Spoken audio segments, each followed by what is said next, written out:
إن الحمد لله نحمده ونستعينه ونستغفره ونعوذ بالله من شرور أنفسنا ومن سيئات أعمالنا من يهده الله فلا مضل له ومن يضلل فلا هادي له وأشهد أن لا إله إلا الله وحده لا شريك له وأشهد أن محمدا عبده ورسوله صلى الله تعالى عليه وعلى آله وصحبه وسلم تسليما كثيرا أما بعد আল্লাহ রাব্বুল আলামিনের যাবতীয় প্রশংসা যে মহান আল্লাহ রাব্বুল আলামিন আমাদের প্রিয় নবী শেষ নবী মুহাম্মদুর রাসূলুল্লাহ সাল্লাল্লাহু আলাইহি সাল্লামকে রাহমাতুল লিল আলামিন করে পাঠিয়েছেন। সারা বিশ্বের জন্য রহমত, সারা বিশ্বের সমস্ত মানুষ শুধু নয়, সমস্ত সৃষ্টি জগতের জন্য তিনি ছিলেন রহমত। তবে উপকৃত হয়েছে মানুষের মধ্য থেকে একমাত্র ওই সব লোকেরা যারা ঈমানদার, যারা তার অনুসারী, যারা তার সাথে পরিচিতি লাভ করেছে, তার আদর্শ সন্ন্যার সাথে পরিচিত হয়েছে। রব্বুল আলামিন যেন আমাদেরকে নবী মুহাম্মদ সাল্লাল্লাহু আলাইহি সাল্লামের দুনিয়ায় অনুসারী হয়ে থাকার তৌফিক দান করেন এবং আখিরাতে রাসূলুল্লাহ সাল্লাল্লাহু আলাইহি সাল্লামের শাফাআত দান করেন। রাসূলুল্লাহ সাল্লাল্লাহু আলাইহি সাল্লাম যে হাউজে কৌসারে থাকবেন, সেই হাউজে কৌসার থেকে আল্লাহ যেন আমাদেরকে পানি দান করেন তার রহমতে। আমাদের ধারাবাহিক আলোচনা সিরাতুন নবীর এই বছরে আমরা শুরু করেছি 1440 হিজরিতে। আজকে তারিখ হচ্ছে 27শে জুলাই 2019, আরবি তারিখ হচ্ছে 24 জিলকাদা 1440 হিজরি। আজকে আমাদের পঞ্চম পর্ব সিরাতুন নবীর আলোচনা আমরা শুরু করব নবী করিম সাল্লাল্লাহু আলাইহি সাল্লামের বাল্য জীবনে যখন দাদার ইন্তেকাল হয়ে গেল, তখন তার দেখাশোনার দায়িত্ব নিলেন তার চাচা আবু তালেব। আবু তালেব ইসলাম গ্রহণ না করলেও তিনি অত্যন্ত দরদি ছিলেন রাসূলুল্লাহ সাল্লাল্লাহু আলাইহি সাল্লামের ছোটকাল থেকে শেষ পর্যন্ত, এবং দীর্ঘ আয়ু পেয়েছিলেন। এই জন্য জাহান্নামে সবচাইতে হালকা আযাব হবে এই আবু তালেবকে। যত জাহান্নামী দুনিয়ায়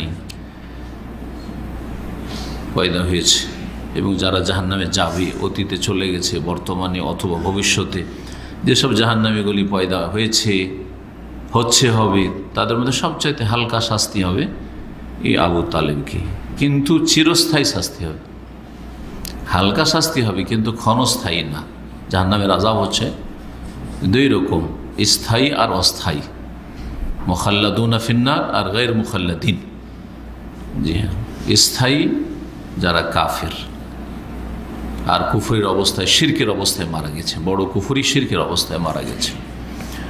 আর যারা মুসলিম হয়ে মারা গেছে, যতই বড় পাপী হোক না কেন, এটি হচ্ছে আহলে সুন্নাত ওয়াল জামাতের আকীদা যে তারা হচ্ছে অস্থায়ী জাহান্নামী। সেটা দীর্ঘদিনের হতে পারে, দীর্ঘ বছরের হতে পারে, দীর্ঘ সময়ের হতে পারে।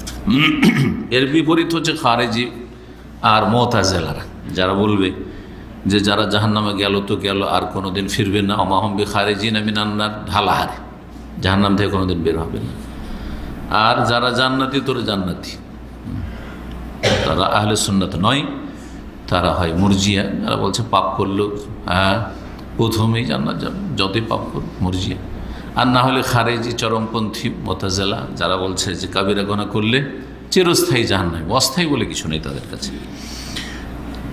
এই আকীদার বিষয়টি আমাদের আসলো আবু তালেবের সংক্ষিপ্ত আলোচনা থেকে। আবু তালেব জাহান্নামী, কিন্তু একটি কথা হচ্ছে স্থায়ী জাহান্নাম, অস্থায়ী নয়। মানে কোনোদিন জাহান্নাম থেকে বের হবে না। জাহান্নামের শাস্তি অবিরাম তার জন্য রয়েছে, তবে সবচাইতে হালকা শাস্তি। সেটা কেমন হবে জানা আছে? হালকা শাস্তিটা তার পায়ের তলায় আগুনের কি থাকবে? খড়ম বলেন, স্যান্ডেল থাকেন, নালান মানে স্যান্ডেল, খড়ম যাই বলেন। ইয়াগলি মিনহুমা দিমাগুহু, যাতে তার দিমাগ মানে মগজ ফুটতে থাকবে টকবক করে। জি, ভাত ফোটা, ডাল ফোটা দেখেছেন। ওর চাইতে বেশি উত্তপ্ত কিছু ফুটা আপনার আখের রস থেকে গুড় বানাইতে দেখেছেন? হ্যাঁ, ওইটা কেমন ফুটে। জি হ্যাঁ, আল্লাহু আকবার। দুনিয়ার আগুনে যদি এরকম ফুটে, তাহলে জাহান্নামের আগুনে কীরকম টকবক করে ফুটবে, এই আযাব হইতে থাকবে। সেটা হালকা আযাব, তাহলে যাদের গোটা শরীরটা জাহান্নামে ডুবিয়ে দেওয়া হবে আর জাহান্নামে জ্বলতে থাকবে, যদিও অস্থায়ী হোক না কেন, মানে ফাসেক মুসলিমরা, পাপিষ্ট মুসলিমরা, তাদের কত কঠিন শাস্তি হবে চিন্তা করেন তো দেখি। তাদের শাস্তি তাহলে আবু তালেবের চাইতেও পরিমাণের দিক থেকে বেশি, মেয়াদের দিক থেকে বেশি না হলেও সময়কালের দিক থেকে, কঠিন শাস্তির দিক থেকে আবু তালেবের চাইতেও শাস্তি বেশি। জি জি। ইন্না আহওয়ানা আহলিন নার, এই জন্য হাদিসে এসেছে সবচাইতে হালকা আযাব হবে জাহান্নামী বা জাহান্নামীদের যাকে, সে হচ্ছে আবু তালেব। এই আবু তালেব রাসূলুল্লাহ সাল্লাল্লাহু আলাইহি সাল্লামের কেফালত, মানে ইয়েতিমের দেখাশোনার দায়িত্ব নিলেন। সাধারণত ইয়েতিমদেরকে দেখে কারা? হয় চাচারা, আর না হলে মামারা। এটা এই প্রচলনটা আমাদের দেশেও আছে। চাচা আরও কয়েকজন ছিল, কিন্তু আবু তালেব নিজে আগ্রহ করে এই দায়িত্ব নিলেন। অথচ আবু তালেব অন্যান্য ভাইয়ের তুলনায় সবচেয়ে বড় পরিবারের অভিভাবক এবং সবচেয়ে বেশি অভাবী ছিলেন। এটা যা অনেকে জানে না। ভাইদের মধ্যে, মানে রাসূলুল্লাহ চাচাদের মধ্যে সবচেয়ে বেশি অভাবী মানুষ ছিলেন, আর পরিবারের সদস্য অনেক বেশি ছিল, ছেলেমেয়ের সংখ্যা অনেক বেশি ছিল। তার সাথে নিজের ছেলেদের মতো, নিজের মেয়েদের মতো করে ভাতিজাকে মানুষ করেছেন। এ কথাই শেখ সফিউর রহমান মুবারকপুরী উল্লেখ করেছেন যে তার চাচা, যে আপন চাচা, চাচাগুলি সবগুলি আপন চাচা ছিল না, কেউ কেউ ছিল কি সৎ চাচা ছিল। ইনি ছিলেন আবদুল্লাহর আপন ভাই আবু তালেব। অত্যন্ত দয়ালু ছিলেন, স্নেহশীল ছিলেন, খুব ভালোবাসতেন। ওয়াকান মুকিল্লান মিনাল মাল, কিন্তু ধন সম্পদ একেবারে কম ছিল তার কাছে, খুব গরিব মানুষ ছিলেন এক কথায়। কিন্তু তার অল্প ধন সম্পদে আল্লাহ অনেক বরকত দিয়েছিলেন, অথচ কুফরির অবস্থায়। কিসের জন্য? রাসূলুল্লাহ সাল্লাল্লাহু আলাইহি সাল্লামের প্রতিপালনের যে কাফারার দায়িত্ব নিয়েছেন। এর থেকে একটি মাসলা বোঝা যায় যে অসৎ মানুষও যদি জনকল্যাণমূলক কাজ করে, সেবামূলক কাজ করে, এতিমের হোক, বিধবার হোক, গরিব দরিদ্র মিসকিনের হোক, জনগণের জন্য রাস্তাঘাট করে দেওয়া হোক, ফাসেক নয় কাফের, ফাসেক শুধু নয় কাফেরও যদি এই জনকল্যাণমূলকগুলো কাজ করে, এই কাজগুলো, তাহলে আল্লাহ তাদের দুনিয়াতে কি করেন? বরকত দিয়ে থাকেন। আবু তালেব কাফের ছিল, সারা জীবনই কাফের, আর কুফের অবস্থায় মারা গেছে। কিন্তু তার অল্পতে আল্লাহ অনেক বরকত দিয়েছিলেন। কেমন বরকত ছিল বলতে গিয়ে বলছেন যে এমনকি বাড়িতে একজনের খাবার আছে, অথচ তার ছেলেদের সঙ্গে প্রায় 10 বা 10-এর বেশি এরকম ছিল। জি, নিজেরই ছেলে যদি 10টা হয়, আর একটা ভাতিজা, 11টা স্বামী স্ত্রী, কত বড় একটা পরিবার। একজনের খাবার থাকতো, খেলে একজনের পেট ভরবে। সেই একজনের খাবারে গোটা পরিবারে যে 10-12 জন যা হয়তো সবারই পেট ভরে যেত, সবাই তৃপ্তির সাথে খেতেন, সবার পেট ভরে যেত। এটা হচ্ছে বরকত। বরকত জিনিসটি হচ্ছে আভ্যন্তরীণ জিনিস, সবসময় চোখে দেখা যায় না, আর সাথে সাথে বোঝাও যায় না। সবসময় চোখে দেখা যায় না, কারণ এটা হিস্সি অনুভূত বস্তু নয়, এটা হচ্ছে মানবী আভ্যন্তরীণ বিষয়। অধিকাংশ ক্ষেত্রে কখনো কখনো বাহ্যিক বোঝা যায় যে পরিমাণের দিক থেকেও বেড়েছে। বারাকা মানে হচ্ছে নামা, বৃদ্ধি হওয়া। বারাকা মানে জিয়াদা, বাড়া। কিন্তু বাড়াটা কখনো কখনো বাহ্যিক হয়, আর অধিকাংশ সময় বাহ্যিক অনুভূত নয়, সেটা আভ্যন্তরীণ হয়। বুঝতেই পারছেন না যে বরকত কীভাবে হচ্ছে, বা বরকতের বিষয়টি অনেক পরে বুঝতে পারছেন। একসময় আপনি অনেক বেশি খরচ করেছেন, কোনো টাকা পয়সা জমা করতে পারেন না। প্রবাসীরা মানে এই তিক্ত অভিজ্ঞতা অনেকের আছে, কারণ আপনারা ছোট ভাই বোন সবাইকে দিতে দিতে বাপ মায়ের তলব এগুলো পুরা করতে 10 বছর কাজ করলেন, কিছুই নেই আপনার কাছে। তো বাহ্যিক দিক থেকে তো কিছুই নেই আপনার কাছে। 10 বছর 20 বছর বুঝতেই পারছেন না যে আপনার জীবনে বরকত হলো। কই টাকা পয়সাই তো নাই, এতদিন কাজ করো বিদেশে করলে এখন চলে যাব, হ্যাঁ শরীরও ভালো নেই, কিন্তু কিছুই তো নেই, বরকত বুঝতে পারছেন না, এটা অনুভূত নয়। কিন্তু দেখা যাচ্ছে যে আপনার যে ভাইয়েরা যখন পৃথক হলো বাপ মা থেকে বা আপনার থেকে, আপনার হোটেলে খেয়ে পৃথক হয়ে গেল, তখন ওদের ছেলে মেয়ে স্বামী স্ত্রী শুধু একজনের ভরণ পোষণের দায়িত্বের উপর, আর আপনার ছেলে মেয়ে 10-10 জন, বিশাল একটা পরিবার। কিন্তু দেখা যাচ্ছে আমার এইরকম নজির অনেক জানা আছে আমার দেশে, যারা এইরকম খরচ করেছে। আনফিক ইউনফিকিল্লাহু আলাইহি, সহিহ মুসলিম হাদিস, মা আয়েশা রাদিয়াল্লাহু তাআলা আনহাকে বলতে রাসূলুল্লাহ সাল্লাল্লাহু আলাইহি ওয়াসাল্লাম, তুমি খরচ করো, আল্লাহ তোমার উপর খরচ করবে। তুমি খরচ করো, আল্লাহ তোমার উপর খরচ করবে। দেখা যাচ্ছে যে আপনি বেশি ছেলে মেয়ে নিয়ে আপনি সুখী, আপনার পরিবার সুখী, আপনার ছেলেরা সুখী, মেয়েরা সুখী, আবার ভালো ভালো ঘরে আপনার মেয়েদের বিয়ে হয়ে গেছে, আপনার ছেলেমেয়েরা শিক্ষিত, মাশাআল্লাহ সবাই কাজে লেগে গেছে, অথবা বিভিন্ন জায়গায় ইনকাম সোর্স পেয়ে গেছে।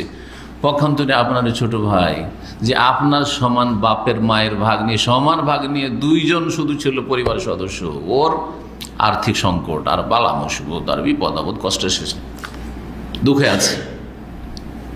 এই জন্য কখনো আপনারা আক্ষেপ করবেন না যে এত খরচ করে ফেললাম আর কি যে হবে না, আল্লাহর উপর ভরসা করেন, যেখানে প্রয়োজন জরুরি করেন।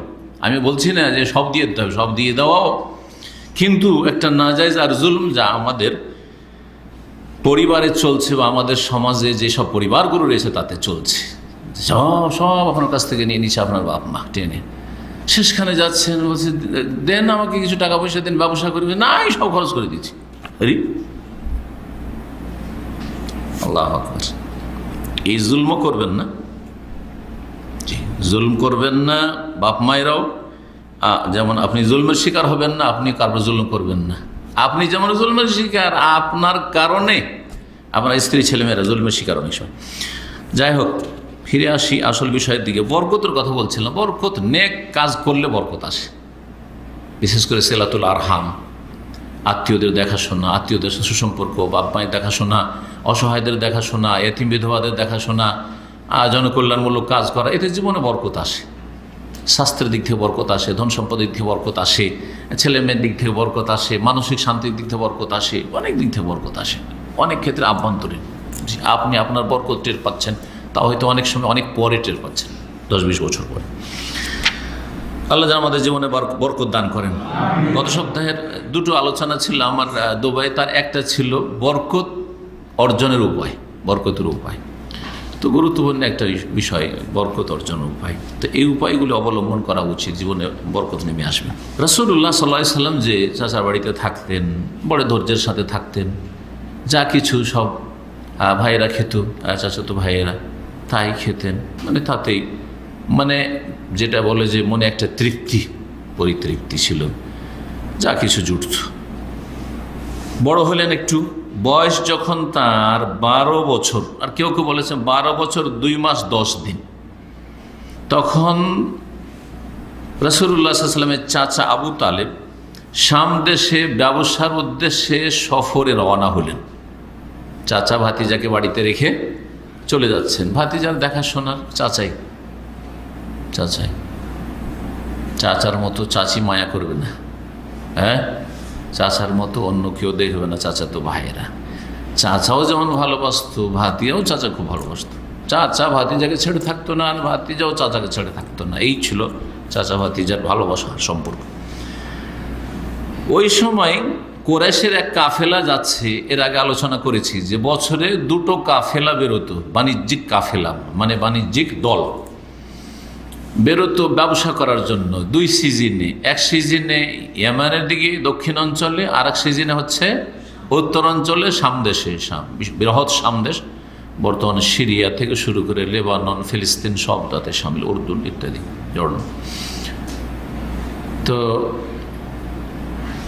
শীতের দেশে গরমের দিনে যেতেন, আর গরমের দেশে শীতের দিনে যেতেন। শাম দেশে সফরে যাচ্ছিলেন, তাহলে কোন সময়টি ছিল তাহলে? হ্যাঁ, সময় ছিল শাম দেশ ঠান্ডা দেশ। যত উত্তর দিকে যাবেন ঠান্ডা, উত্তর দিকে যাবেন ঠান্ডা, সুবহানাল্লাহ। যত উত্তর দিকে যাবেন আসলেই ঠান্ডা, যত দক্ষিণ দিকে যাবে গরম। এটা শুধু এই আরবে না, এমন দক্ষিণ দিকে গরম বেশি। শাম, ফিলিস্তিন, লেবানন, জর্ডন, এমনকি সৌদি আরবের তাবুক এইসব এলাকা, আর এইসব উত্তর দিকে ঠান্ডা, বিশেষ খাস এলাকা কিছু থাকে, সেটা আলাদা কথা, ব্যতিক্রম ওইটা। এইরকম আমাদের আপনি বাংলাদেশ কেনেন, আপনি বা ভারত কেনেন, উত্তর আর দক্ষিণকে তুলনা করেন, কোন দিকে ঠান্ডা বেশি? উত্তরাঞ্চলে ঠান্ডা বেশি, উত্তর দিকে ঠান্ডা বেশি, সেই কারণ যেই হোক না কেন। যাই হোক, শাম দেশে যাচ্ছিলেন বাণিজ্যিক সফরে আবু তালিব। রাসূলুল্লাহ সাল্লাল্লাহু আলাইহি সাল্লাম চাচাকে ছেড়ে থাকবে না, চাচাকে থাকবে না, একেবারে মানে কান্না ভাব, যে অবস্থা, ভেঙে পড়েছেন। এই অবস্থা দেখে চাচাও ভাতিজাকে ছেড়ে যেতে পারছে না, কিন্তু যেতে হবে, রুজি রুটির জন্য যেতেই হবে। কেউ কাউকে ছেড়ে থাকতে পারছে না, ছেড়ে যেতে পারছে না। রাসূলুল্লাহ সাল্লাল্লাহু আলাইহি ওয়াসাল্লামের সাথে নিয়ে, চলো তুমিও চলো, 12 বছরের ছেলেকে, চলো চলো বাবা তোমাকে নিয়ে যাই। তারপরে শাম দেশে বুসরা নামক একটি শহর রয়েছে, সেই বুসরাই, বাসরা নাই, বাসরা হচ্ছে ইরাকে, আর এটি হচ্ছে বুসরা।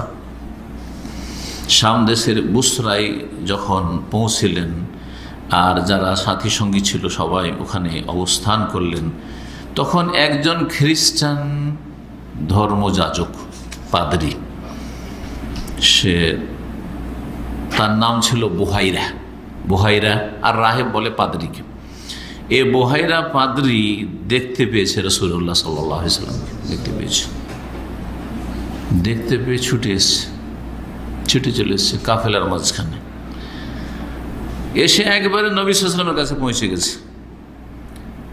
আসার পরে নবী সাল্লাল্লাহু আলাইহি ওয়াসাল্লামের হাতটা ধরেছে, ধরার পর বলছে, হাযা সাইয়্যিদুল আলামিন, ইনি হচ্ছেন বিশ্বজাহানের সরদার, হাযা রাসূল রাব্বিল আলামিন, ইনি হচ্ছেন বিশ্বজাহানের রবের রসুল, দূত, আল্লাহর রসুল, রব্বুল আলমিনের রসুল। হাযা ইয়াবআসুহু আল্লাহু রাহমাতাল লিল আলামিন, একে আল্লাহ রসুল করে প্রেরণ করবেন, যিনি বিশ্বজাহানের জন্য রহমত হবেন, রহমতুল লিল আলামিন করে আল্লাহ রাব্বুল আলামিন কি করবেন? পাঠাবেন নবী করে। তখন কুরাইশরা তো কিছু জানে না, 12 বছরের ছেলে, কি বা জানবে, তাই না? কিন্তু এই রাহেব জেনে গেছে যে নবুয়াতের আলামত রয়েছে, নবুয়াতের, নবী হওয়ার যে লক্ষণগুলি রয়েছে, আলামত নবুয়া বলা হয়, সেগুলি দেখে বুঝে গেছে। তাতে বেশ কিছু মুজিজার বিষয় ছিল, অসাধারণ বিষয়। আর তারপরে নবুয়াতের আলামত, হ্যাঁ, তার চেহারায়, তার শরীরে আরও আসছে কথাগুলি, ওই দেখে তিনি চিনে ফেলেছেন। তখন কুরাইশরা বলল যে ওমা ইলমুকা বিযালিকা, আরে আপনি জানলেন কি করে যে ইনি রহমতুল লিল আলামিন, ইনি রসুল রব্বুল আলামিন, ইনি সাইয়্যিদুল আলামিন, কি করে জানলেন আপনি? আপনি কি করে বুঝতে পারলেন? কালা, তখন তিনি বললেন, ইন্নাকুম হিনা আশরাফতুম মিনাল আকাবা, যখন তোমরা 2 পাহাড়ের মাঝখানে সংকীর্ণ রাস্তা ঘাঁটি দিয়ে আসছিলে কাফেলা নিয়ে, তখন দেখছিলাম লাম ইয়াবকা হাজারুন ওয়ালা শাজারুন ইল্লা খাররা সাজিদা, যে কোনো পাথর এবং গাছকে দেখছিলাম যে সিজদায় লুটিয়ে পড়ছে, সিজদায় লুটিয়ে পড়ছে। আমি দেখতে পাচ্ছি যে গাছ যখনই মোহাম্মদ রাসূলুল্লাহ সামনে পড়ছে, 12 বছরের ছেলে, তো সিজদায় লুটিয়ে পড়ছে, পাথর সিজদা করছে। এখানে বলে দিই যে এমনকি মক্কাতেও, যেটা এখন বলা হয়নি, মক্কায় রাসূলুল্লাহ সাল্লাল্লাহু আলাইহি সাল্লামকে নবুয়াতের আগে ছোটকাল থেকে পাথরে, গাছে সালাম বলতো, আসসালামু আলাইকা ইয়া রাসূলুল্লাহ, আসসালামু আলাইকা ইয়া রাসূলুল্লাহ, জি সালাম বলতো আগে থেকে, জি ছোট থেকে। তো এই দেখে আমি বুঝতে পেরেছি, ওয়ালা ইয়াসজুদানা ইল্লা লিনবিয়িন, আর গাছ আর পাথরে নবী ছাড়া কাউকে সিজদা করে না, আমি সিজদা করতে দেখেছি। আর আমি জানি, তাওরাত ইনজিলে পড়েছি যে নবী ছাড়া কাউকে গাছ আর পাথর সিজদা করে না।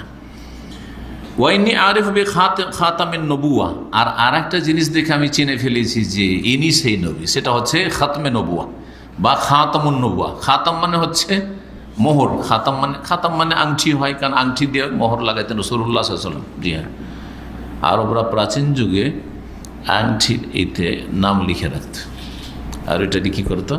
মোহর লাগাইত। এখনও আমি সৌদি আরবের বড় বড় কাজীদের দেখেছি তাদের বিভিন্ন বিচারে তরজমাতে গিয়ে যে ওনারা যে স্পেশাল খাস মোহর রাখেন ওটা কোথাও অফিসে থাকে না। অফিসে তো অফিসের সেক্রেটারি বা কেউ তো ইউজ করতে পারে, কিন্তু হাতে আছে খাস মোহর, আংটিতে আছে, আংটি পরে আছে, ওইখানে নামটা লেখা আছে ওই শেখের, ওই কাজীর, জজের। যখন ফাইনাল স্টাম্প লাগাইতে হবে, অফিসিয়াল যে স্টাম্প আছে মাহকামা কোর্টের, তার সাথে ওনার ওই স্টাম্পটা আমি নিজের চোখে লাগাইতে দেখেছি। জি হ্যাঁ, রাসূলুল্লাহ সাল্লাল্লাহু আলাইহি ওয়াসাল্লাম যখন অমুসলিম রাজা বাদশাদেরকে চিঠি পাঠাইতে লাগলেন, অনেক পরে চলে গেলাম যদিও, হ্যাঁ মদিনার শেষ যুগে, হ্যাঁ মক্কা বিজয়ের পরে, তখন নবী সাল্লাল্লাহু আলাইহি ওয়াসাল্লামকে বলা হলো যে রাজা বাদশারা কিন্তু চিঠি অতক্ষণ পর্যন্ত গ্রহণ করবেন না যতক্ষণ পর্যন্ত তাতে কি না থাকবে, স্টাম্প না থাকে, মোহর থাকতে হবে। ফাত্তাখাযা খাতামান, তখন নবী সাল্লাল্লাহু আলাইহি ওয়াসাল্লাম একটি আংটি করলেন। আংটিটা ছিল কিসের? হ্যাঁ কিসের? রূপার চাঁদির আংটি ছিল। স্বর্ণের আংটি জায়েজ, পুরুষের জন্য হারাম। কাফন দাফনের জন্য জায়েজ না? এটা একটা বেদাতি কথা বাঙালি মুসলিমদের মধ্যে আছে।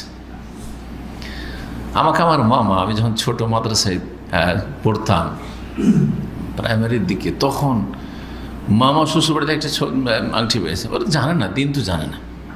ওরাও দিয়েছে এই জন্য যে আংটি দেওয়া যায় জামাইকে, আর ও নিয়েছে কিসের জন্য, যে আংটিটা সফরে রাখা যায়, সফরে যদি মরে যায় কাফন তখন কী করে হবে। বাঙালি ফতুয়া, মেলা বাঙালি ফতুয়া আছে, কিন্তু কিছু আমাদের দেশের নারী ফতুয়া আছে, মহিলা ফতুয়া, আর কিছু বাঙালি ফতুয়া আছে। এটা বাঙালি ফতুয়া বলে। তো তখন বলগুল মারাম ধরে নিয়েছিলাম দুসি ক্লাসে। মামাকে বলছি যে মামা, আমি শুনেছি যে ওই স্বর্ণের আংটি তো পুরুষদের জন্য হারাম। না মামা, তুমি জানো না, তুমি জানো না, এটা ওই বাই চান্স কোথাও যদি কেউ মারা যায়, তোর কাফন দাফনের খরচ কোথা থেকে আসবে, তো ওইটা বিক্রি করে কি হবে, কাফন দাফনের ব্যবস্থা হবে। না আমাদের দেশের বাঙালিরা আগে চুরি করবে। আর এই অ্যাক্সিডেন্ট হয়ে মরে না, ডুবিয়ে, যদি কোথাও অ্যাক্সিডেন্ট হয় আগে ডুবিয়ে মারে ওকে, তারপরে গয়না অলংকার টাকা পয়সা থাকলে তা ছিনতাই করে। কত এইসব কাহিনী নেবেন আপনি? জি শুনে আসি, জি কাছে থেকে এগুলো শুনেছি, কাছে থেকে। আল্লাহ আকবার, আল্লাহ হেফাজত করে। আমানত নেই, খেয়ানত। কি করে মানুষ শেষ অবস্থায় আহত, নিহত, মরছে, মরে গেছে, আর তাদের শরীর থেকে গয়না অলংকার, তাদের পকেট থেকে টাকা পয়সা ছিনতাই করছে, লুটপাট করছে। এদের কোনো মায়া দয়া আছে? আখলাক চরিত্র বলে কিছু আছে? ইনসানিয়াত, মানবতা বলে কিছু আছে? আউযুবিল্লাহ। ইসলাম তো নেই, মানবতাও নেই এদের। এত নিচে নামে মানুষ। কি বলছিলাম, যে পুরুষের জন্য স্বর্ণ সামান্যতম ব্যবহার করা জায়েজ নেই, মহিলাদের জন্য ব্যবহার করা সব জায়েজ। অলংকার জায়েজ, ভালো করে শুনেন। পাত্র জায়েজ, একটা গ্লাস রেখেছে পানি খাওয়া স্বর্ণের, জায়েজ। প্লেট রেখেছে, জায়েজ? হ্যাঁ জায়েজ নয়। জি। তো নবী করিম সাল্লাল্লাহু আলাইহি ওয়াসাল্লামের কি ছিল বলছিলাম, হ্যাঁ মোহরে নবুয়ত। জি, এই পিঠে, কাঁধের নিচে যে এই যে হাড্ডিটা আছে না, হাড্ডির শেষখানে যে এই যে শেষ হাড্ডিটা একটু বেড়ে আছে না, এই যে ওর নিচে ওখানে একটু উঁচা হয়েছিল। জি উঁচা হয়েছিল, যাতে একটা আলাদা, শরীর ছাড়া আলাদা একটা চমক ছিল। ওটাকে কি বলা হয়তো? খাতামুন নবুয়া। কি বলা হয়তো? নবুয়াতের মোহর। আল্লাহ সৃষ্টিগতভাবে নবীর মোহর ওখানে পিঠের উপর লাগিয়ে দিয়েছে, যিনি হচ্ছেন নবী। জি, খাতামে নবুয়াটা বলা হয়। কোনদিন শোনেন নাই? নবী সাল্লাল্লাহু আলাইহি ওয়াসাল্লামের পিঠে খাতামে নবুয়া ছিল, শোনেন নাই? কেউ শুনেছেন, কেউ শোনেননি। জি। তো ওই পাদ্রী বললো যে ওয়াইন্নি আরিফু বিখাতামিন নবুয়া, আর তাকে আমি চিনেছি যে ইনিও এই সেই শেষ নবী। কি দেখে? নবুয়াতের মোহর দেখে। আসফালা মিন গদরুফি কাতিফিহি, তার কাঁধের যে গোল হাড্ডিটা রয়েছে তার নিচে খাঁদে, মিসলা তুফাহা, যেটা ছিল আপেলের আকারের, আপেলের সমান ছিল, একটু উঁচা হয়েছিল। ওয়াইন্না নাজিদু ফি কুতুবিনা, আর এইসব কথাগুলি আমাদের কিতাবে গ্রন্থ সমূহে লেখা আছে, তাওরাত ইনজিলে লেখা আছে। তাওরাত এবং ইনজিলে যে ভবিষ্যৎবাণী আছে, ঈসা আলাইহিস সালামের কথা আল্লাহ সূরা সাফে বর্ণনা করেছেন, অমাবাশশিরাম বিরাসূল ইয়াতিম বাদ ইসমুহু আহমদ, আমি সুসংবাদ দিচ্ছি তোমাদেরকে, হ্যাঁ, এক রাসূলের আমার পরে, হ্যাঁ, যিনি আসবেন, হ্যাঁ, যার নাম হবে আহমদ, যার নাম আহমদ, যার নাম মুহাম্মদ, জমিনের নাম মুহাম্মদ, আকাশে তার নাম আহমদ। জি, এছাড়াও আরো অনেক ভবিষ্যৎবাণী ওই সব আসমানি কিতাবে ছিল। সেই সব আসমানি কিতাব থেকে এক সময় অন্য অন্য ধর্মাবলম্বীরা তাদের রচিত ধর্মগ্রন্থে নিয়ে গেছে, যদিও সেগুলো আসমানি কিতাব নয়। এটা গুরুত্বপূর্ণ কথা শুনে রাখেন, কারণ নবী সাল্লাল্লাহু আলাইহি ওয়াসাল্লাম ভবিষ্যৎবাণী বেদ পুরাণেও আছে, বেদ পুরাণেও আছে, হিন্দুদের বেদগুলিতে আছে, পুরাণে আছে। কোত্থেকে আসলে এগুলো ঐশী বাণী নয়, এগুলো আসমানি কিতাব নয়, তাওরাত ইনজিলের মতো, কখনো না। কেউ যদি বিশ্বাস করে সে গোমরা। বেদ পুরাণ এগুলি আসমানি কিতাব নয়। জি, পক্ষান্তরে তাওরাত ইনজিল হচ্ছে, জবুর হচ্ছে আসমানি কিতাব, তবে বিকৃত, অবিকৃত নয়। তার আসমানি কিতাব আসলটা ছিল, কিন্তু তাতে ভেজাল ঢুকে গিয়ে আমাদের জন্য অস্পষ্ট হয়ে গেছে যে কোনটা ভেজাল মুক্ত আর কোনটা ভেজাল যুক্ত। জি, পক্ষান্তরে আল কোরআনুল কারীম ভেজাল মুক্ত থাকবে কিয়ামত পর্যন্ত, এর নিশ্চয়তা স্বয়ং আল্লাহ দিয়েছেন। ইন্না নাহনু নাযালনা যিকরা ওয়া ইন্না লাহু লাহাফিজ।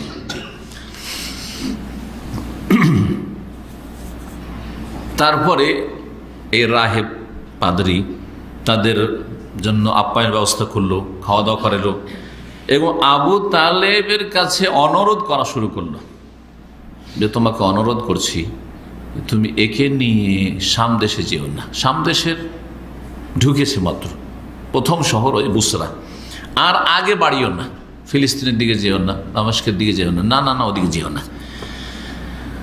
রুদ্দুহু, একে ফিরিয়ে নিয়ে চলে যাও, তোমরা একে ফিরিয়ে নিয়ে মক্কা চলে যাও।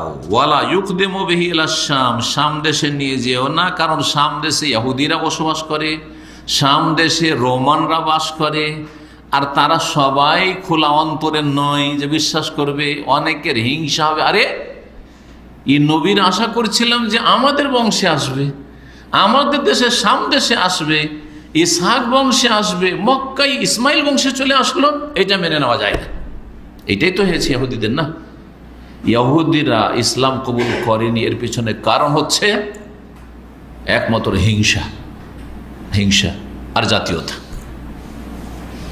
হিংসা আর জাতীয়তা। জাতীয়তা হচ্ছে জাহিলিয়াত আর হিংসা হচ্ছে জাহিলিয়াত, এইসব অন্তরের রোগ। আমাদের জাতি, আমাদের বংশে, ইসহাক বংশে, ইব্রাহিম থেকে দুটো বংশ বেরিয়েছে। এটা এক ছেলে হচ্ছে ইসহাক বিন ইব্রাহিম, আর এক হচ্ছে ইসমাইল বিন ইব্রাহিম। আর ইসমাইল ইব্রাহিমেরই বংশের, কিন্তু তাও মেনে নেওয়া যায় না। কেন? চাচা বংশের কেন, আমাদের বংশের কেন হলো? এক। দুই নম্বর কথা, মক্কা থেকে কিনে আসলো, আমাদের দেশে ফিলিস্তিনে কেন আসলো না? কেন? বনি ইসরায়েলদের দেশ হচ্ছে শাম, ফিলিস্তিন। যার ফলে ইহুদিরা মুসলিম হয়নি, যদিও খ্রিস্টানরা হয়েছে, কারণ খ্রিস্টানরা তুলনামূলক ভালো এদের তুলনায়, ইহুদিদের তুলনায় আল্লাহ কোরআনে কারীমে বলেছেন। জি, তো এদের মধ্যে অজ্ঞতা ছিল, কিন্তু হিংসা, শত্রুতা আর গোঁড়ামিটা তুলনামূলক কম ছিল। যাদের মধ্যে গোঁড়ামি ছিল তারা খ্রিস্টান হেদায়েত পায়নি, যাদের মধ্যে যারা কট্টরপন্থী এবং যাদের মধ্যে হিংসা, শত্রুতা কাজ করেছে তারা হেদায়েত হয়নি, কিন্তু যাদের অন্তর খোলা ছিল তারা হেদায়েত পেয়েছে। সবাই দোস্ত হবে না, দুশ্মন হবে। সুতরাং এই ছেলেকে খবরদার নিয়ে যেও না, ইহুদিরা আছে, রোমানরা আছে, তারা তাকে হত্যা করে দেবে। ফারাদ্দাহু আবু তালেব ইলা মক্কা, ব্যবসা বাণিজ্য ছেড়ে দিয়ে ভাতিজাকে বাঁচাইতে হবে, আর কথা শুনে মক্কা ফিরিয়ে নিয়ে চলে আসলেন আবু তালেব। এই ছিল রাসূলুল্লাহ সাল্লাল্লাহু আলাইহি ওয়াসাল্লামের 12 বছর বয়সে সফর। জি, তারপরে যে বিষয়টি আলোচনা করব সেটা হচ্ছে হিলফুল ফজুল। আল ফজুল চুক্তি। হেলফ হচ্ছে এক বংশের আর এক বংশের সাথে, বা এক বংশের অন্যান্য বংশের সাথে চুক্তি, কোনো একটা চুক্তি। জি, সেই চুক্তি যদি ভালো কাজের জন্য হয় তো ভালো, আর মন্দ কাজের জন্য কেউ যদি চুক্তি করে তো মন্দ, তাই না? চুক্তি করা বা সন্ধি করা ভালো জিনিস কখন হবে? আমরা আপনাদের সাথে সন্ধি করছি বা আমি আপনার সাথে সন্ধি করছি, যদি গঠনমূলক কাজে হয় তাহলে সওয়াবের কাজ না, ভালো কাজ। আর যদি কারো ক্ষতি সাধনের জন্য হয় তাহলে আমার তোমার সাথে চুক্তি হচ্ছে তাদেরকে ঠেকানোর জন্য। এই যে দলকানাদের মধ্যে যেসব রয়েছে যা আমরা এক ওদেরকে ঠেকানোর জন্য, এগুলি হচ্ছে নিন্দনীয়। জি। তো আরেকটি যে ঘটনা ছিল সেটা ছিল হিলফুল ফুজুল, যেটাকে বলা হয়। জি, হিলফুল ফুজুল যেটা মক্কায় হয়েছিল, এই সন্ধি চুক্তি কোরাইশ বংশের 5টি গোত্রের মাঝে। কোরাইশ বংশ হচ্ছে অনেক বড়, এর আগে বলেছি, আর ছোট ছোট শাখা প্রশাখা এক বংশের, সেগুলি হচ্ছে গোত্র। এই জন্য বললাম কোরাইশ বংশের 5টি গোত্রের মাঝে এই চুক্তি হয়েছিল। এক গোত্র ছিল হাশেম গোত্র, বনু হাশেম। আর এক গোত্র হচ্ছে বনু মুত্তালেব বংশ। আর এক বংশ হচ্ছে বনু আসাদ বংশ। আর এক হচ্ছে বনু জোহরা বংশ। আর এক হচ্ছে বনু তাইম। এই 5টি বংশী। জি, তার মধ্যে হাশেম আর মুত্তালেব এই দুইজনই হচ্ছে কার ছেলে? আব্দে মানাফের ছেলে, মুহাম্মদ সাল্লাল্লাহু আলাইহি ওয়াসাল্লাম বিন আব্দুল্লাহ বিন আব্দুল মুত্তালিব, বিন হাশেম বিন আব্দে মানাফ, 5 নম্বরে আব্দে মানাফ। ঠিক আছে, এইরকমই আব্দে মানাফের যে 4 ছেলে ছিল এর আগে বলেছি, একটা হাশেম আর আরেকটা হচ্ছে মুত্তালেব। জি, তাহলে রাসূলুল্লাহ সাল্লাল্লাহু আলাইহি সাল্লামের কাছাকাছি বংশের মধ্যে কাছাকাছি গোত্র ছিল এই হাশেম আর মুত্তালেব, আর বাকি আরও 3টি গোত্র। ঘটনা এই ছিল, এই চুক্তি কেন হয়েছিল বা সন্ধি আপোষে কেন হয়েছিল, যে একটা গঠনমূলক কিছু কাজ করা যায়। গঠনমূলক কাজের জন্য যদি ঐক্যবদ্ধ হয় তাহলে ভালো কথা, কিন্তু এই গঠনমূলক কাজের দোহাই দিয়ে যদি সেখানে ইখলাস ধ্বংস হয়ে যায়, অথবা সেখানে কারো ক্ষতি সাধন করা হয়, বা সেটাকে বন্ধুত্ব শত্রুতার মাপকাঠি বানিয়ে নেওয়া হয়, তখন হারাম। দেখেন, এগুলো হারামের দিক, নাজায়েজের দিক। আপনার অবস্থাটা কি? আপনার সাথে আমার চুক্তি হওয়ার কারণে আর একজন ভাই, সে আপনার কি দূরে হয়ে যাচ্ছে, শত্রু হয়ে যাচ্ছে, ঘৃণার পাত্র হয়ে যাচ্ছে, তাহলে নাজায়েজ। আপনার সাথে আমার সহযোগিতার একটা চুক্তি হয়েছে বলে কি এখানে আমার এখন ক্ষমতার লোভ কাজ করছে, যে এটা আমি করছি কি জন্য, যাতে একটা নেতৃত্ব আমি হাসিল করতে পারি, তাহলে ইখলাস শেষ। এইভাবে বলতে পারেন। তো এই যে চুক্তিটা বা সন্ধিটা হয়েছিল কিসের জন্য? যারা নির্যাতিত, যারা নিষ্পেষিত, যারা মজলুম, তাদের সাহায্য সহযোগিতার জন্য। কাজটা ভালো না মন্দ? যার উপরে জুলুম হবে আমাদের গ্রামে বা আমাদের এই অঞ্চলে বা আমাদের এই ডিস্ট্রিক্টে বা আমাদের দেশে, জুলুমের অবসান ঘটাবো, জালেমকে প্রতিহত করব, আর মজলুমকে সাহায্য করব। কাজটা ভালো না? সবাই একমত হবে এই ক্ষেত্রে। জাহিলিয়াতের যুগে নবী সাল্লাল্লাহু আলাইহি সাল্লামের বাল্য জীবনে এই একটি চুক্তি হয়েছিল। ঘটনাই ছিল যে বলছেন যে জুবাইদ বংশের বা জাবিদ, আল্লাহু আলাম, জুবাইদ হতে পারে, জাবিদ হতে পারে, এই জুবাইদ বংশের একজন লোক সামান বিক্রি করতে মক্কা এসেছিল, ব্যবসা করতে, বাইরের লোক। তার কাছ থেকে সামান কিনেছিল আস বিন ওয়াইল সাহমি। একজন ধনাঢ্য ব্যক্তি ছিল মক্কার, কিন্তু কট্টরপন্থী এবং সে অহংকারী ছিল। সেই ব্যক্তি মাল সামান কিনে নিয়ে তার অধিকার দিল না, পয়সা দিল না। অনেকে এরকম কাজ করে। তো এটা পুরাতন চরিত্রের মানুষের। কিছু আগাছা মানুষ থাকবে যারা কাজ করিয়ে নিয়ে পারিশ্রমিক দেবে না, ট্যাক্সিতে চড়ে নিল, নেমে চলে গেল, দিল না, রিক্সায় গেল দিয়ে গরিবের পয়সাটি দিল, টান দিয়ে চলে গেল। অথবা রিক্সা হলো ওই পয়সাতে রাজি হবে না, কিন্তু ও করলো কি, 2 টাকা ধরিয়ে দিল, চাইছে 5 টাকা, 2 টাকা ধরিয়ে দেবো, বলছে সার হবে না। ও কথাই বলেন, অহংকারী ঢুকে গেল বাড়ি। দেখেছেন না এরকম দৃশ্য? অবশ্যই আছে। গরিবের 1 টাকাও যদি হয় তো অনেক কাজে আসবে, কিন্তু আপনার 2 টাকা বেশিও যদি লাগে কিছুই হবে না, আপনার, বরং আপনি একজন গরিবের উপকার করলেন এই ওসিলাতে। কিন্তু এত সংকীর্ণতা, অপচয় করছে, শয়তানকে খুশি করছে, আমোদ ফুর্তিতে হারামে টাকা পয়সা খরচ করছে, কিন্তু গরিবের টাকা মারছে। এ হচ্ছে এক শ্রেণীর লোকের চরিত্র। তো এর টাকা পয়সা দিল না, তখন সে বিদেশি মানুষ ছিল, বিভিন্ন গোত্রে গিয়ে সাহায্য চাইল। আব্দুদ্দার বংশের কাছে গেল, মখজুম বংশের কাছে গেল, বানু জুমা বংশে গেল, বানু সাহমে গেল, বানু আদিতে গেল, বিভিন্ন বংশে গিয়ে সাহায্য চাইলো। ফালাম একতারিসুল্লাহ, কেউ তার সাহায্যের জন্য আসলো না। বিদেশি লোক কে কার সাহায্য করে? বিদেশি লোকের কে সাহায্য করে? সত্যি এরকমই অবস্থা। শহরে বসবাস করলে বুঝতে পারবেন, গ্রামাঞ্চলে বসবাস করলে তো লোকে চেনে, একটু সাহায্যে দৌড় দিয়ে আসবে যদি কেউ আপনার উপরে জুলুম অত্যাচার করে। কিন্তু শহরে আপনাকে যদি মেরে ফেলে দেয়, দেখছেন, হ্যাঁ, আসবে না, সাহায্য আসবে না কেউ। শহরে বসবাসের ক্ষতির দিক বলছি, কারণ আজকাল তো সবাই শহরমুখী না। সবাই চায় যে শহরে বাস করতে পারলে মনে হয় আমি খুব উন্নত, একবারে অনেক অ্যাডভান্স। শিক্ষা আছে, কিছু লাভ আছে, শিক্ষার সুবিধা আছে, চিকিৎসার সুবিধা আছে, তারপরে যোগাযোগ ব্যবস্থা ভালো আছে, ইত্যাদি ইত্যাদি। এই কিন্তু পাশের লোকের খোঁজ খবর রাখে না।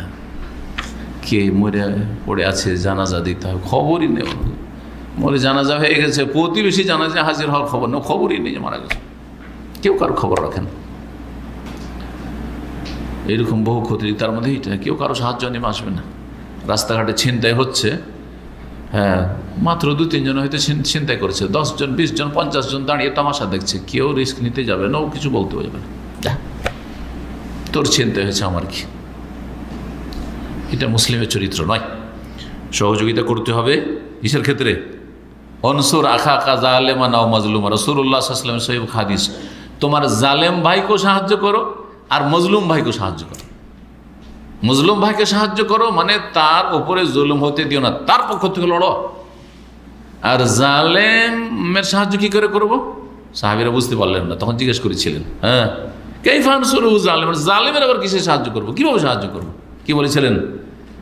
তাকুফুহু আনি যুলমি আও তাহজুজু আনি যুলমি, জুলম করতে বাধা দেবে, জুলম করতে দেবে না, প্রতিহত করো, তাকে দেও মায়ের ওকে। 2-4 জন একটু শক্তি হয়ে দাঁড়ালো, পালাতে দিশে পাবে না, সোজা হয়ে যাবে।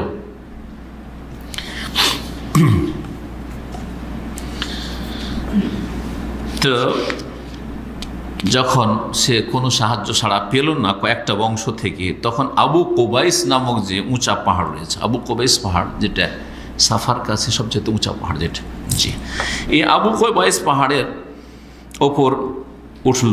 ওঠার পরে বেশ কিছু কবিতার আবৃত্তি করল, আর তাতে সে তার হক প্রাপ্য অর্জন করার জন্য বা হাসিল করার জন্য সে মানুষের কাছে সাহায্য কামনা করল।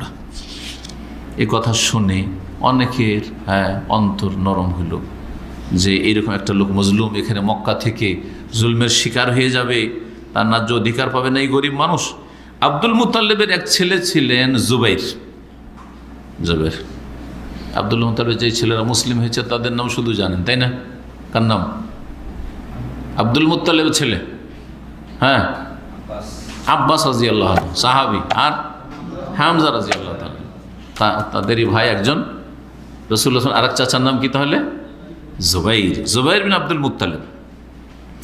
তিনি মক্কায় মানুষের ঘরে ঘরে গিয়ে আলাপ আলোচনা করলেন যে আমরা একটা মিটিং করি, আর মিটিং করে আমরা একটা কি করি, একটা এইরকম আমরা ঐক্য গড়ে তুলি এবং আমরা একটা সন্ধি বা চুক্তি করি যে মক্কায় যার ওপর জুলুম হোক, সে মক্কার অধিবাসী হোক অথবা বাইরের বহিরাগত কোনো ব্যক্তি হোক, যদি কারো জুলুম অত্যাচার হয় তাহলে আমরা সবাই এক হয়ে জুলমের কি করব, প্রতিবাদ করবো, প্রতিহত করবো জুলুমকে।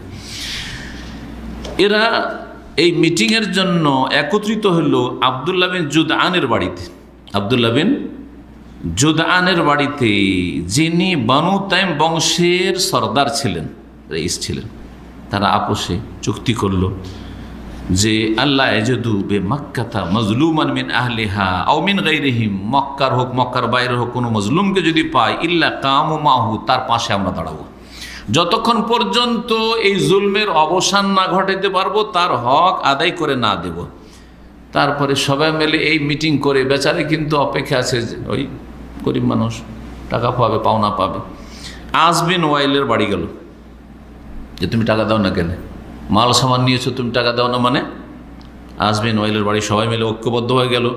ফান্তাজাউ মিনহু হাক্কা জুবাইদি, ওই যে জুবাইদ বংশের ওই লোক ছিল তার অধিকার তার কাছ থেকে জবরদস্তি আদায় করে ওই লোককে দিয়ে বিদায় করল। রাসূলুল্লাহ সাল্লাল্লাহু আলাইহি ওয়াসাল্লাম ছোট ছিলেন, নাবালক অবস্থায় এই চুক্তিতে তিনি হাজির হয়েছিলেন চাচার সাথে, আবু তালেবের সাথে। মনে আছে কিন্তু 12 বছর 14 বছরের 15 বছরের যদি ঘটনা হয় এগুলো মনে থাকবে না? মনে থাকবে। 8-10 বছরের ঘটনাও মনে থাকে বড় হওয়ার পর। আমাদের মনে আছে 8-10 বছর বয়সে কী হয়েছে না হয়েছে, মনে আছে না? যদিও সব কথা মনে থাকবে না, কিন্তু বড় বড় কথা মনে থাকবে। যদি বন্যা এসে থাকে মনে আছে এই একটা বড় বন্যা হয়েছিল, কোনো জায়গায় বেঁচেছেন, মরতে মরতে বেঁচেছেন, এগুলো মনে থাকবে, বড় ধরনের কথাগুলো মনে থাকে। তো রাসূলুল্লাহ সাল্লাল্লাহু আলাইহি ওয়াসাল্লাম যখন রসুল হলেন 40 বছর বয়সে, তখন তিনি এই চুক্তিকে স্মরণ করে একটি কথা বলেছিলেন, যে কথাটি এখানে অত্যন্ত গুরুত্ব রাখে। সেটা হচ্ছে লাকাদ শাহিদতু ফি দারে আব্দুল্লাহ বিন জুদআন হিলফান, আমি আব্দুল্লাহ বিন জুদআনের বাড়িতে যে চুক্তি সম্পাদিত হয়েছিল মজলুমের, নির্যাতিতের সাহায্য সহযোগিতার জন্য, তাতে আমি উপস্থিত হয়েছিলাম। সেটা আমার কাছে এত প্রিয়, মা ওহিব্বু আন্নালি বেহাই হমরুন নামে, আমি কখনো পছন্দ করব না যে এই চুক্তি বাদ দিয়ে আমাকে কেউ লাল ওট দিক। একদিকে লাল ওট পাচ্ছি মূল্যবান সম্পদ আরবদের, আর আরেকদিকে আমি লাল ওট নেব না তোমার এই চুক্তিতে, আমি অংশগ্রহণ করব, কারণ এতে আমি মজলুমের সাহায্যের জন্য ঐক্যবদ্ধ হচ্ছি আর জালেমের জুলমকে প্রতিহত করার জন্য ঐক্যবদ্ধ হচ্ছি।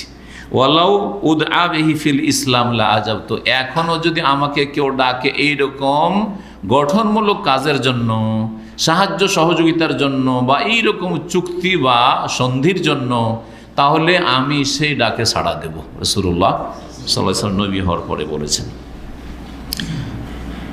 রাসূলুল্লাহ সাল্লাল্লাহু আলাইহি ওয়াসাল্লামের কর্মজীবন, তৃতীয় যে বিষয় সেটা হচ্ছে কর্মজীবন। নবী সাল্লাল্লাহু আলাইহি ওয়াসাল্লাম কর্মজীবন কখন শুরু হইল? নবী করিম সাল্লাল্লাহু আলাইহি ওয়াসাল্লাম সম্পর্কে জানা আছে যে তিনি যখন ভূমিষ্ঠ হন তার আগে থেকে কি ছিলেন? মায়ের পেট থেকেই ইয়েতিম ছিলেন। তারপরে তার প্রতিপালন কে করলেন? দাদা করলেন। মা তো ছিলেন তার দাদা, কিন্তু মা তো আর প্রতিপালন কতটা করে, পরিচর্যা করে, কিন্তু ভরণ পোষণ ইত্যাদি দাদা। তারপরে দাদার ইন্তেকালের পরে চাচা। বাপের কিছুই ছিল না, বাপও অভাবী ছিলেন, বাপের কোনো কিছুর উত্তরাধিকারী হননি, কিছুই পাননি। যখন কাজকর্ম করার বয়স হলো, আজকালকার আইনে তো কাজকর্মের বয়স হচ্ছে 18 না 21 বছর,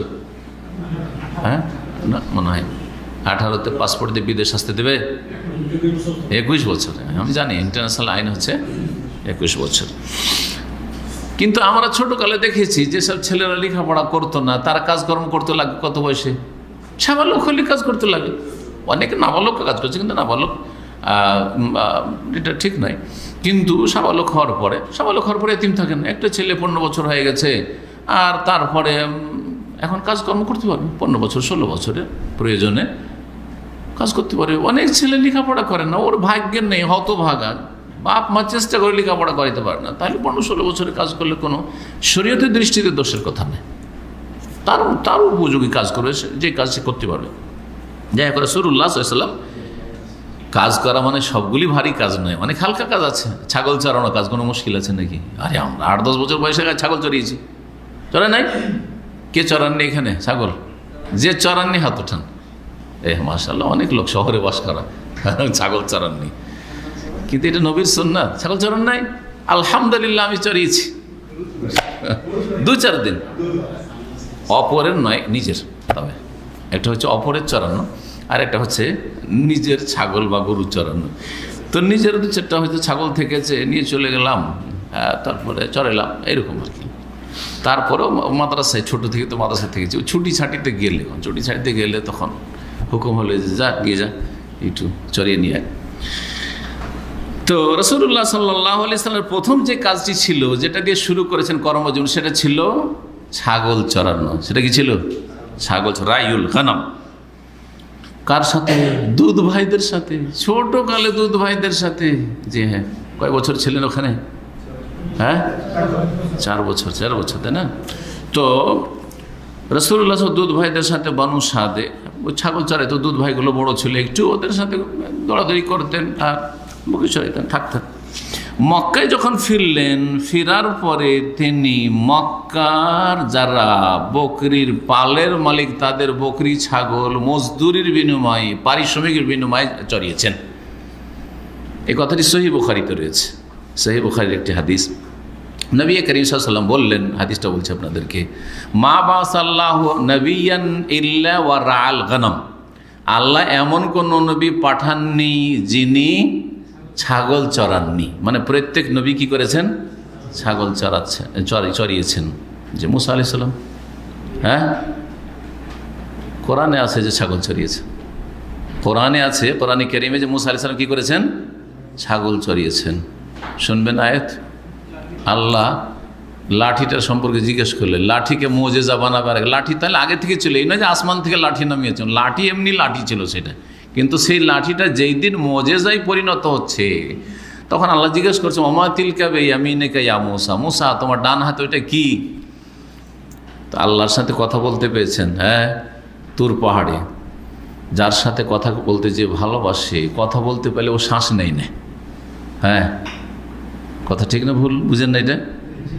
আর যার সাথে কথা বলতে ইচ্ছুক না, ওর সাথে কথা তাড়াতাড়ি শেষ করার জন্য ঠিক আছে ঠিক আছে ঠিক আছে। আজকালকার টেলিফোনের যুগে যদি কাউকে বলেন আচ্ছা ওকে ওকে ঠিক আছে, তার মানে ও ভালো করে যদি চালাক হয়তো বুঝতে পারছি আমার সাথে বেশি কথা বলতে চাই না, আমাকে সুযোগ দিতে চাই না, ঠিক কিনা? কিন্তু ও হয়তো বলছে আচ্ছা ঠিক আছে, আচ্ছা ঠিক আছে, আর আপনি আরও কথা বাড়িয়েছেন, আপনার কথা বাড়িয়েছেন, তার মানে আপনি কথা বলতে তার সাথে চান। কখন মানুষ চায়? আজকালকার লোকেরা হচ্ছে সেলফিশ, অধিকাংশ হচ্ছে সুবহানাল্লাহ সুবিধাবাদী, যার কাছে দুনিয়ার সুখ সুবিধা আছে, স্বার্থ আছে, ওর সাথে বেশি কথা, দিনে 14 বার টেলিফোন করছে। কিন্তু ঘনিষ্ঠ ব্যক্তি আল্লাহর নেক বান্দা, না না না ওর নাম্বার, ওর আমার কাছে ওর নাম্বার নেই।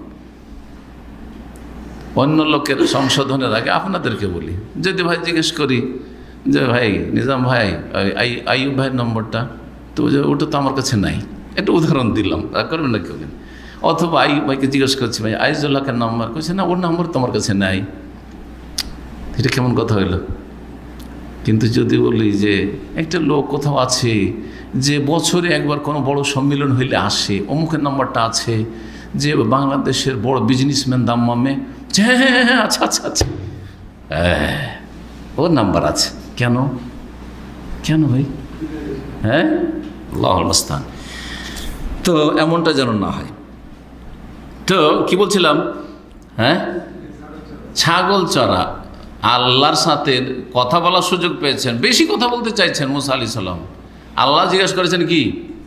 হাতে কি? বলে দিলি তো হাতে লাঠি, ব্যাস শেষ, কথা শেষ, প্রশ্ন উত্তর হয়ে গেছে। হে আসায়া, এটা আমার লাঠি, আতাওয়াক্কু আলাইহা, এতে হেলান দিই, এতে আমি ভর দিই যখন ক্লান্ত হই, তখন ভর দেওয়ার মাঝে মাঝে দরকার পড়ে।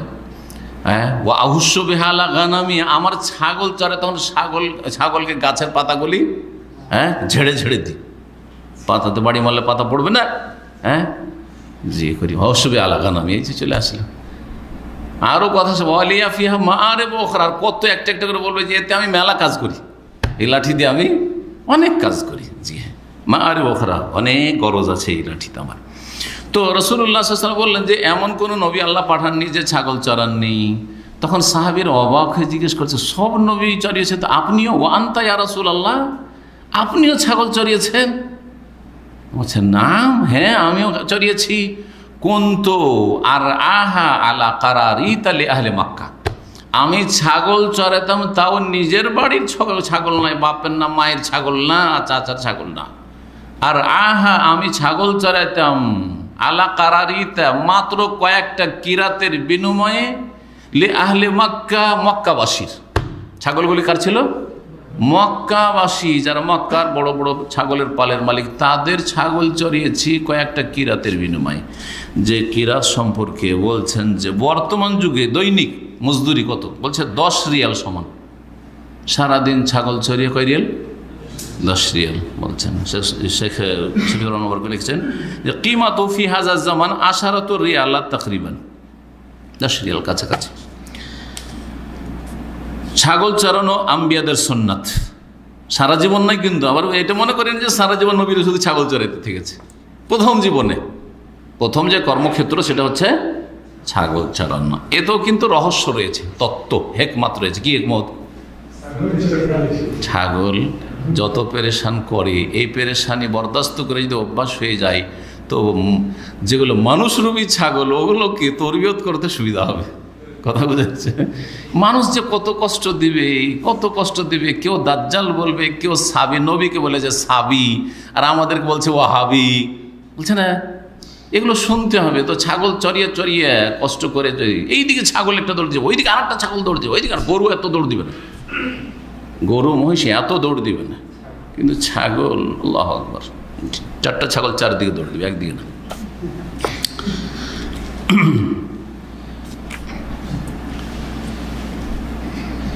নবী করিম সাল্লাল্লাহু আলাইহি ওয়াসাল্লাম ছাগল চড়িয়েছেন, এই কথা আমরা জানতে পারলাম।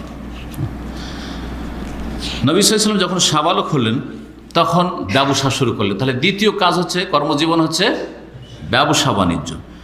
ব্যবসা বাণিজ্যের ক্ষেত্রে প্রথম যে ব্যবসা করেছেন তিনি সায়েব বিন আবু সায়েব বলে এক লোক ছিলেন, বিজনেসম্যান মক্কায়। তার সাথে ব্যবসা করেছেন পার্টনারশিপে, শেয়ারে। আমানতদার হলে তাহলে শরিকানা ব্যবসা করা যায়, কিন্তু আজকাল আমানতদার পাওয়া মুশকিল। কত দিনী ভাই নেবেন সারা দুনিয়াতে, যাদের রিপোর্ট আমার কাছে আছে, দিনী ভাই বলে দিনী ভাইদের লাখ লাখ টাকা মেরে খেয়ে ডুবে গেছে। আর দুনিয়াও ধ্বংস তাদের, আখেরাতও ধ্বংস। যারা ধর্মের দোহাই দিয়ে এরকম করে মেরে খেয়েছে, যারা দুনিয়াদারির জন্য করেছে, যাক, ওদের জন্য আযাব রয়েছে। কিন্তু যারা ধর্মের দোহাই, ভাই দিনী ভাই, ভাই আপনি আমাকে দেবেন না তো কাকে দিবেন? আমাকে বিশ্বাস করবেন আর কাকে বিশ্বাস করবেন আপনি? হ্যাঁ, আপনার একটা পয়সা এদিক ওদিক হবেন না। আরে ভাই আপনি টাকা দেন না দেন, আপনাকে আমি শেয়ারে নিয়ে নিলাম। এত বড় অফার দিলে আপনি তো চমকে যাবেন যে বিনা পয়সাতে যখন আমাকে পার্টনারশিপে ডাকছে, তো ওকে পয়সা দিতে অসুবিধা কি? পয়সাটা আমার কাছে পড়ে আছে, রাখা আছে, জমা আছে। এই হচ্ছে অবস্থা আজকাল দিনী ভাইদের। সুতরাং দিনী ভাই দেখে চট করে ধোকা খাবেন না। কত দিনী ভাই আছে শুধু আকীদাটাই ঠিক হয়েছে, তাও সীমিত আকার আকীদা ঠিক হয়েছে। আকীদার ক্ষেত্রে একটা আখেরাতে জবাব দিতে হবে। বান্দার হক আল্লাহ মাফ করবেন না, এটাও তো আখেরাতের প্রতি ইমান। ওইটা কোথায়? আকীদা মানে তো এই না যে আমি কবর মাজার পূজা করি না, আমি পীর ধরি না, আমি মিলাদ করি না, ব্যাস আকীদা ঠিক হয়ে গেল? না না না না, আকীদার একটা দিক ঠিক হইল, কিন্তু আকীদার একটা বড় দিক হচ্ছে আখেরাত।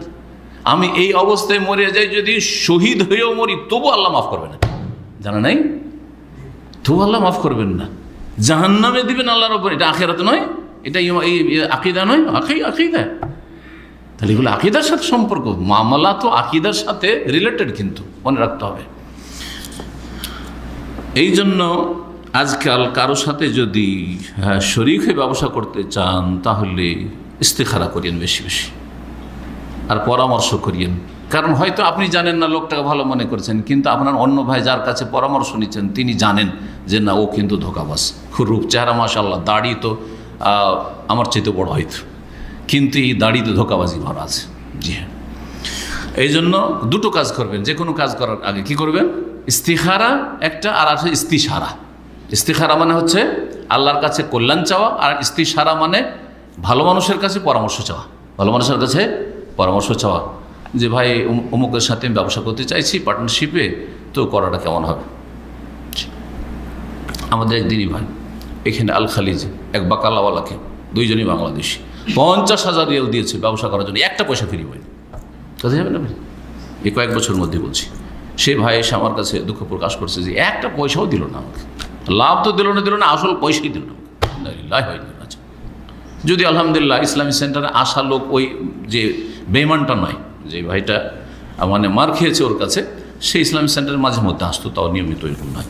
তো যাই হোক, আল্লাহ রাব্বুল আলামিন যে কেউ হোক না কেন, কারো পয়সা মারা জায়েজ নয়। কাফেরের, যারা ইসলামের কট্টর, তার পয়সাও মারা জায়েজ নয়, তারও খেয়ানত জায়েজ নয়, অমুসলিমের সাথেও খেয়ানত জায়েজ নয়। এ হচ্ছে আমানতের তো গুরুত্ব। তো আবু সাহেবের সাথে রাসূলুল্লাহর সাথে প্রথম শরীক হয়ে ব্যবসা করেছেন, এবং সে খুব ভালো পার্টনারশিপ ছিলেন। কখনো ঝগড়াদ্বন্দ্ব হয়নি, কখনো তর্ক বিতর্ক হয়নি, কখনো এক পয়সা মেরে খায়নি।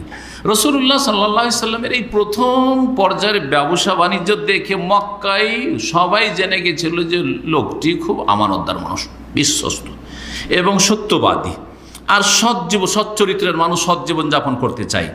নবী করিম সাল্লাল্লাহু আলাইহি সাল্লাম এমনভাবে পরিচিতি লাভ করেছিলেন যে মক্কার লোকেরা সেই জামানায় রাসূলুল্লাহ যৌবনকালে রাসূলুল্লাহ সাল্লাল্লাহু আলাইহি সাল্লামকে আল আমিন বলে উপাধি দিয়েছিলেন। আল আমিন মানে আমানতদার ব্যক্তি, বিশ্বস্ত ব্যক্তি। জি হ্যাঁ। তারপরে খাদিজা রাদিয়াল্লাহু তাআলা ধন সম্পদ নিয়ে বড় সড়ো একটা ব্যবসার দায়িত্ব নিয়ে শাম দেশের সফর করেন। এখানে আজকের আলোচনা শেষ করছি। আগামী সপ্তাহে ইনশাআল্লাহ তাআলা সেখান থেকে শুরু করব। আর হজের আগে আগামী সপ্তাহের আলোচনাটি হবে, আর তারপরে ইনশাআল্লাহ হবে হজের পরে আমরা আবার আলোচনা শুরু করব। জাযাকুমুল্লাহ খাইর ওয়া সাল্লাল্লাহু আলা নবিয়িনা মুহাম্মদ ওয়া আলা আলিহি ওয়া সাহবিহি আজমাইন।